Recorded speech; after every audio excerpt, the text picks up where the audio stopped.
Dia bekerja keras untuk mencari nafkah, keluarga yang menjadi tanggungannya, maka ini dihitung sebagai jihad fisabilillah.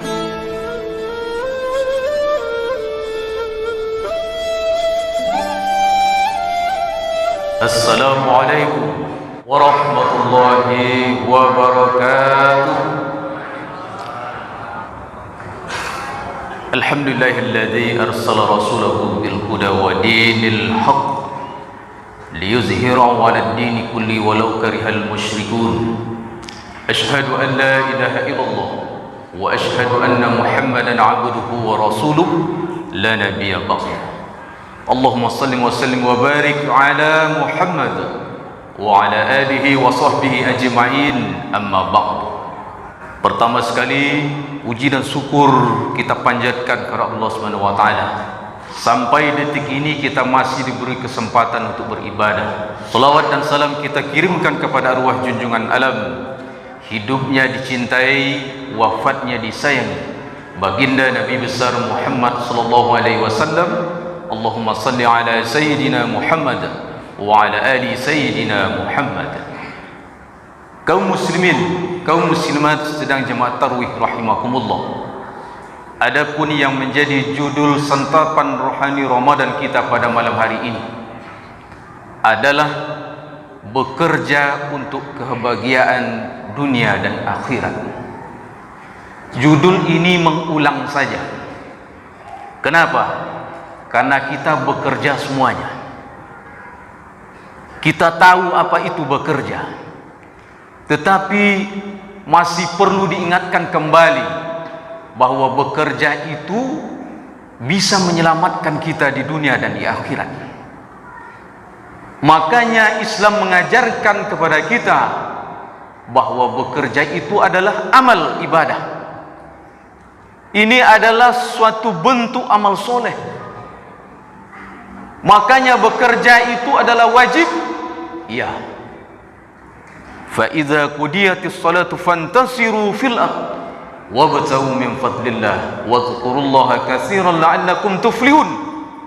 Apa kata Allah? Apabila telah ditunaikan salat, maka bertebaranlah kalian di muka bumi, kata Allah. Bukan main-main, tetapi bekerja, berusaha, kemudian berdoa dan tawakal kepada Allah. Jangan menjamin hasil, jangan mendahului Allah Ta'ala. Kalau mendahului nanti bisa terjun ke sungai Siak, bisa terjun dari lantai 5 dan sebagainya.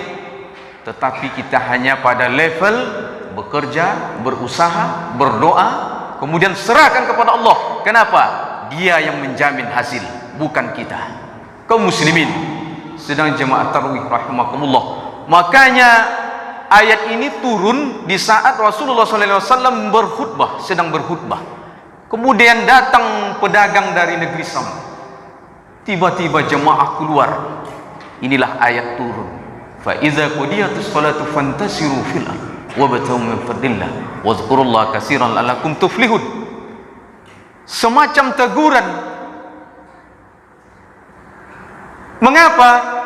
Karena mesti ada keseimbangan antara dunia dan akhirat. Hablum minallah adalah ibadah. Harus kita bekerja keras untuk ibadah? Iya. Harus juga kita bekerja keras untuk amal soleh.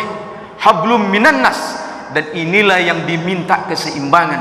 Makanya Al-Qasas 77, wabtawi fima ataqallahu darul akhirah wa la tansa nasibaka minad dunya wa ahsin kama ahsanallahu ilaik wa la tabghil fasada fil ard innallaha la yuhibbul mufsidin. Apa kata Allah? Dan carilah apa yang dianugerahkan Allah kepadamu untuk kebahagiaan kampung akhirat. Kita menuju akhirat.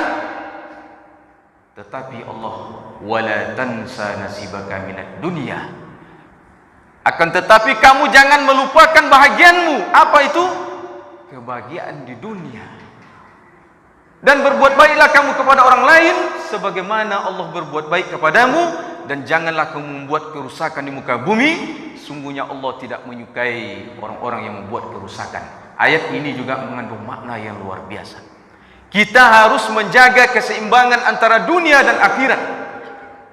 Betul kita menuju akhirat, tapi jangan melupakan dunia. Siang malam berzikir, anak bini tidak makan, tak selamat. Siang malam mencari dunia,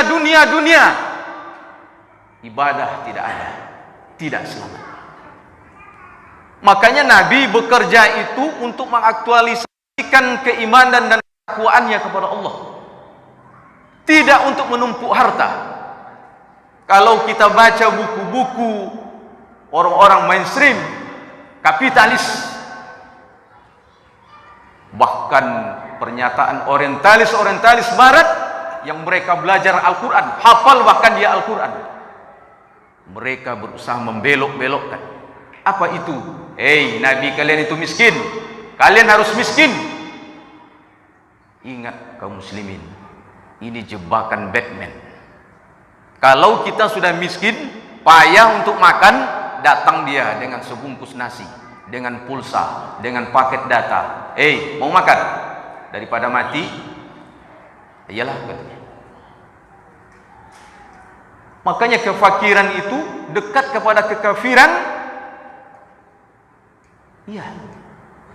Walaupun hadis ini dhaif, tapi memang pada dasarnya, memang pada ujungnya orang-orang yang fakir mudah untuk dirayu untuk pindah kepada agama yang lain. Maka oleh karena itu Nabi mengajarkan kepada kita bekerja keras supaya kita apa? Supaya kita kaya. Nabi melarang kita bermalas-malasan, berpangku tangan. Kita harus bergiat bekerja, bersemangat bekerja supaya kita menjadi kaya. Kalau kaya kita bisa berzakat, bisa berinfak, bisa naik haji. Dan seluruh aktivitas ibadah kita terkait dengan materi-materi. Jadi nonsen kalau ada orang bercerita, ngomong, tak ada itu. Tidak bisa. Semua terkait. Bagaimana kalau sholat tidak pakai sarung, tak nutup aurat? Tidak ada mukena bagi ibu-ibu. Belum lagi yang lain. Ada yang paling mudah pak, syahadat. Cobalah kalau tidak makan 3 hari 3 malam, payah ngomong lidah. Belum lagi sholat. Makanya mengkonsumsi secara syariat itu adalah tujuannya untuk apa? Untuk ibadah. Untuk ibadah. Bukan hanya sekedar kenyang, tidak menzalimi diri, tapi ini untuk tujuan ibadah. Dan Nabi menunjukkan kepada kita contoh, bahkan separuh nabi-nabi itu terdahulu itu pekerja keras. Rata-rata mereka mengembala domba di waktu kecil dan remajanya. Dan Nabi Muhammad SAW terbukti dia pekerja keras. Dari kecil Nabi itu mengembala domba orang-orang kaya di Mekah, sehingga Nabi itu bukan miskin.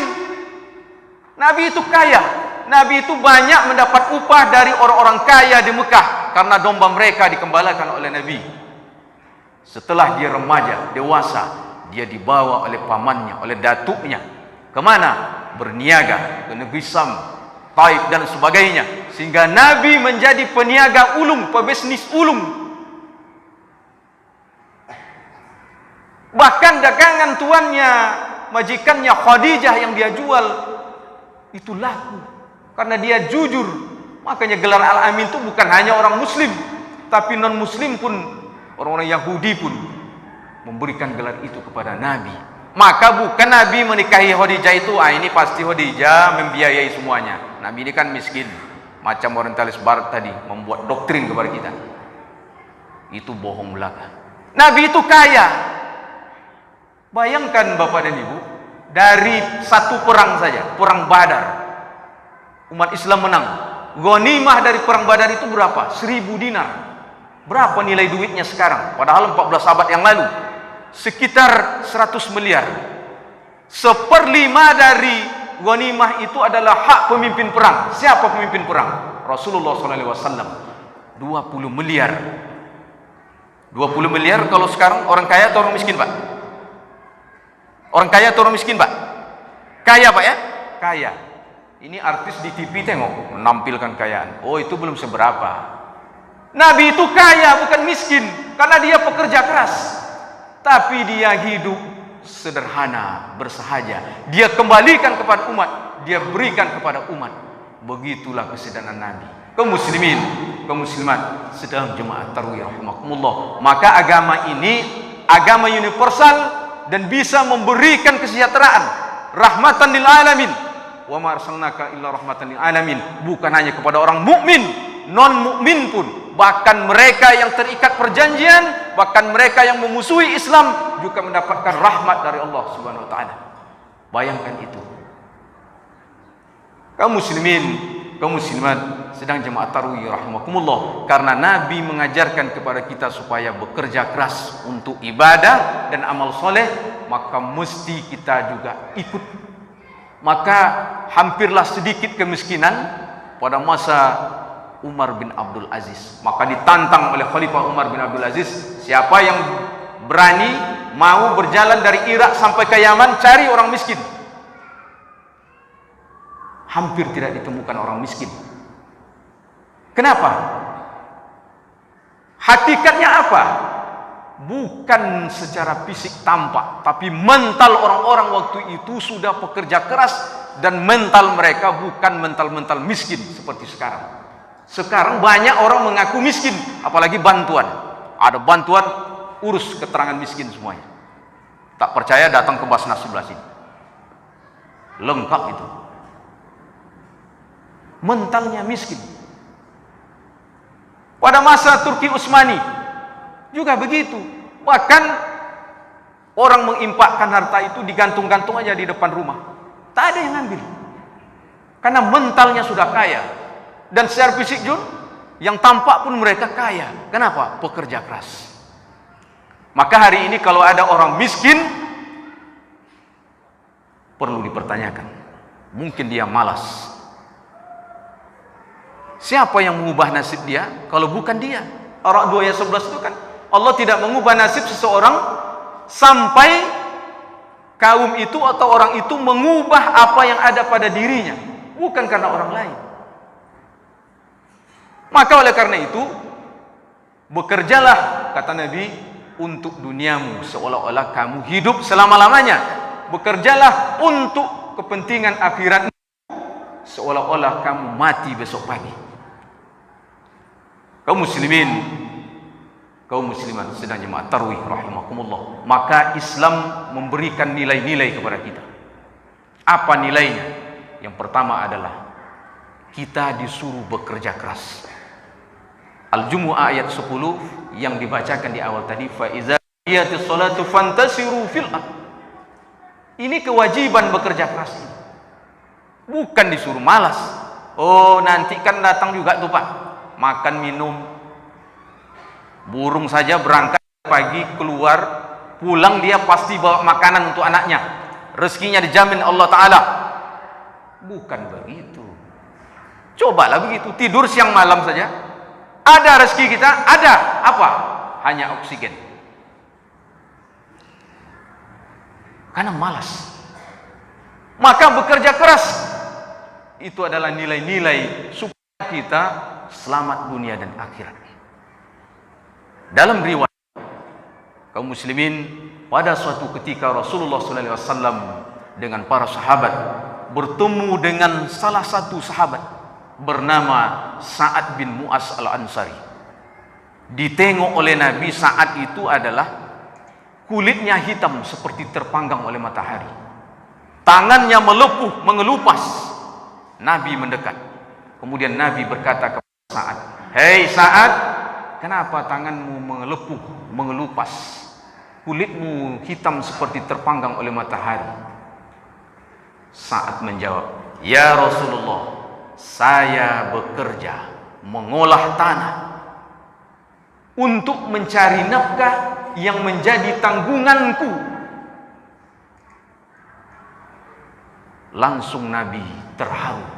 Kemudian Nabi mengambil tangan Sa'ad bin Mu'az, kemudian Nabi menciumnya.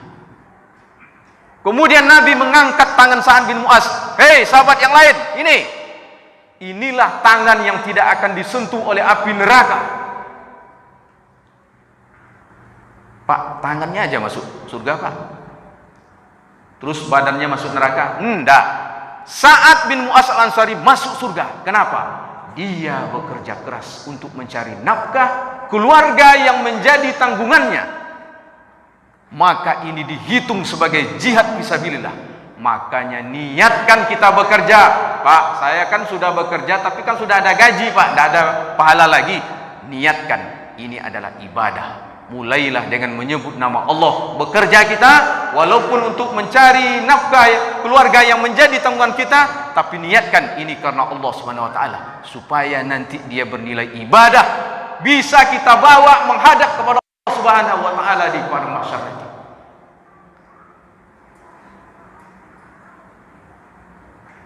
Maka Nabi sangat membenci orang-orang yang malas, hanya rajin meminta, minta traktir, minta ini, minta ini. Tangan di atas lebih baik daripada tangan di bawah, kata Nabi. Seseorang yang mencari kayu bakar di hutan, kemudian ia pikul di punggungnya, kata Rasulullah, itu lebih baik daripada ia meminta-minta. Kenapa? Karena meminta-minta itu kadang diberi, kadang tidak. Kalau diberi, iyalah. Kalau tidak, menyumpah-nyumpah. Saya dulu awal di Pekanbaru 97 kuliah itu sering naik di terminal Superben arah ke Bangkinang. Itu banyak di terminal. Sedekahlah Pak, sedekahlah Bu, alhamdulillah. Tidak dikasih, marah dia. Ada lebih yang lebih hebat. Di saat saya S2 di Jogja, dari Jakarta naik kereta api ekonomi. Wah, itu kan kereta api paling menderita. Tahun-tahun 2004. Itu di dalam kereta minta-minta itu luar biasa, pengamen dan sebagainya. Ada yang dari bawah, rupanya dia merangkak minta. Pak, kaget kita. Bahkan mereka minta, Pak, kita kasih 2.000, saya kasih 2.000. Marah dia. Apa kata dia? Mas, ini buat makan ini. Terpaksa lah ngasih 10.000. Ini mental. Padahal sehat, kuat, masih pemuda. Ini patut menjadi dengan kita, supaya keluarga kita terhindar dari perangai-perangai begini. Makanya kaji ini kita ulang kembali untuk merubah perangai. Kaum muslimin, kaum muslimat sedang jemaah tarawih rahimakumullah. Dalam riwayat Imam Tabrani, Rasulullah dan para sahabat menyaksikan ada orang lewat dengan penuh tangkas bersemangat pergi bekerja. Salah satu sahabat berkata kepada Rasulullah, "Ya Rasulullah, apakah yang lewat tadi itu bekerja dia dengan semangat itu dihitung sebagai jihad fisabilillah? Yang lewat tadi itu?" Kata Nabi, kalau yang lewat tadi itu bekerja untuk menghidupi anak-anaknya yang masih kecil, maka itu adalah jihad fisabilillah. Kalau yang lewat tadi pergi bekerja dengan penuh semangat, bekerja keras dia untuk menghidupi orang tuanya yang sudah lanjut usia dan di bawah tanggungan dia, di bawah pemeliharaan dia, maka itu adalah jihad fisabilillah. Jadi bukan main-main Bapak Ibu. Kemudian yang ketiga kata Nabi, kalau yang lewat tadi itu bekerja untuk melindungi dirinya daripada meminta-minta, itu yang tadi, maka itu adalah jihad fisabilillah. Jadi kita bekerja ini Bapak dan Ibu, kita melindungi diri kita daripada meminta-minta. Kenapa? Karena itu tidak baik. Berbeda kalau orang itu memang tak bisa, cacat, buta dan sebagainya, itu lain cerita. Tapi dia sehat Pak. Saya dulu sekitar 20 tahun lalu di Jalan Ahmad Yani dekat Santa Maria lampu merah itu, pernah kita waktu itu masih kuliah naik motor pas lampu merah perempatan itu, perempatan Imam Bonjol Ahmad Yani. Saya tengok di tengah jalan itu dekat trotoar itu ada orang yang diperban. Oh, ini merah. Orang menengok, kasihan. Dia minta begini. Tiba-tiba Bapak dan Ibu, mendadak datang hujan lampu masih merah, kita semua menyaksikan. Karena hujan mendadak, dia berdiri, lari. Ini penipuan yang luar biasa. Dia merusak. Ya. Kenapa? Orang yang betul-betul payah kehidupannya perlu meminta, tapi rusak gara-gara perangai begini. Maka kita jangan langsung percaya, lihat dulu. Ya. Karena banyak modus-modus seperti itu. Kaum muslimin, kaum muslimat sedang jamaah tarawih rahimakumullah. Oleh karena itu kembali, mari kita tata diri kita, keluarga kita, supaya kita itu bekerja, bersemangat di dalam bekerja untuk ibadah dan amal soleh, supaya nanti bisa menyelamatkan kita setelah nanti kita meninggal dunia. Semoga ceramah ini bermanfaat, terutama bagi saya yang menyampaikan. Subhanakallahumma wa bihamdika asyhadu an la ilaha illa anta astaghfiruka wa atubu ilaik. Wassalamualaikum warahmatullahi wabarakatuh.